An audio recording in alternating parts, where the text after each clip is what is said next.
Previously in the anime, everyone were exhausted after a long night fighting with Golem, which the guide had unleashed on slums, so our gang went to a hot spring resort to relax, and luckily, Zenos was assaulted by his girls, although nothing happened in the bath other than the girls fighting each other for a chance. So the next day, when the cook got into an accident, Zenos healed him up like it was no big deal, but Yuman saw this and told her superior in the royal hospital. So Becker got interested when he heard Zenos wears a black coat. That's why he went to meet him, because that coat belongs to Zenos' teacher. But the weird thing was that his teacher never told Zenos a single thing about himself, not even his name. So Becker offered to tell him about that teacher, but in return Zenos has to help him. That's why Zenos came to the royal hospital with Becker. It was humongous. Yet Zenos asked for a dark and damp room to stay. Anyway, Becker brought him to his study room and discussed their plan. Apparently, he brought Zenos as an undercover student to investigate the students mysteriously going missing. That's why Becker brought Zenos through special recommendations, and with it, he could freely join any research programs to gather intel. Becker is an elite healer, so his recommendations work wonders to bypass security. More so, he even arranged a place for Zenos to stay and even brought Lily here. Dorm regulations allow family members to stay as well to make the students feel at home, but instead of wife, they wrote Lily was his little sister, which she didn't like, but Lily was bent on being his wife and started acting like it, and Zenos was puzzled where she learned all these haughty things. And that would be Carmilla. Zenos was worried because if a healer finds out, they'd exorcise her, but the lady was confident not all healers could pull that off, aside from the one in front of her. So aside from that, since Zenos is here to get his healing license, Yuman explained the steps he has to pass through to get one for himself, and once he passes that he's a bona fide healer, then he has to get experience by being an adventurer or working at a hospital. Some also join the military or noble households for that, and all of this is handled right here. So Zenos skips that for now and asked about the case, while Becker wants him to find a boy named Alfred who was a good, talented kid that even earned recognition from Becker after he assisted him in making medicine for red lung disease. But midway comes the vice director of the academy. Goldran is aiming to be the next director because the current director is close to his retirement. That's why Goldran got most of the power in the academy. Goldran runs after money and prioritizes those who have heavy pockets. Rumors also have it that Goldran became vice director thanks to his connections. And chances are he's after the disappearance of Alfred. Alfred was talented and Goldran invited him to his research faction, and only after that the kid vanished. Goldran always takes the promising healers under him to grow his standing. That's why when he sees Zenos is a capable healer, Goldran will surely invite him to his faction. But then comes a jerk who's from Goldran's faction.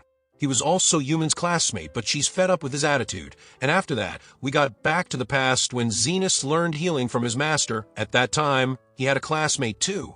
And his teacher always taught them how to be the greatest healer with a life lesson. So remembering that, Zenos starts his proper education at the school.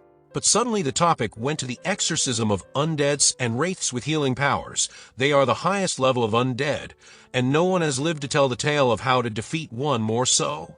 The wraith who could speak are the most dangerous, and Zenos can't tell this, but he's living with one right now.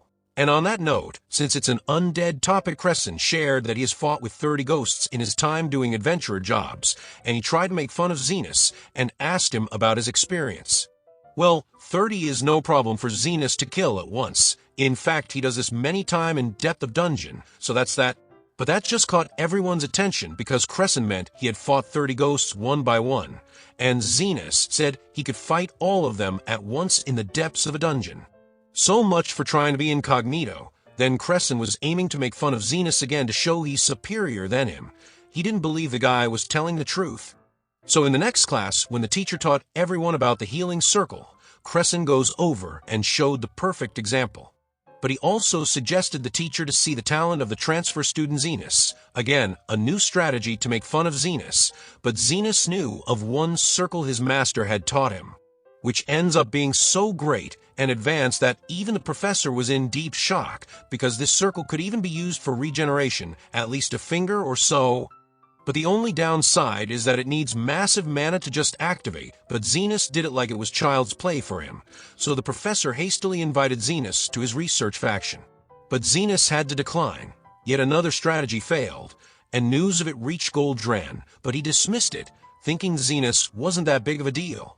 Then another news came about undeads appeared in graveyard, so Goldran ordered to just send anyone, but then he thought to send Zenos to see if his servant was saying the truth. If he does, then he wanted Zenos in his faction, on the Zenos side. When he told this to Lily and Carmilla, Carmilla knew the undeads were in trouble. But they first gets to enjoy their meal before worrying about the undeads. Then Crescent and his group came for exorcism with Zenos, and seeing it, Zenos was disappointed that they were taking out such trash one by one. So he takes out every ghost in a single shot, and Crescent quickly took all the credit, such a sly fox. Then he orders others to go and report this back, and Zenos wasn't angry at all. But the work wasn't done yet. A zombie king came out, so the public pinned their hope in their almighty Crescent.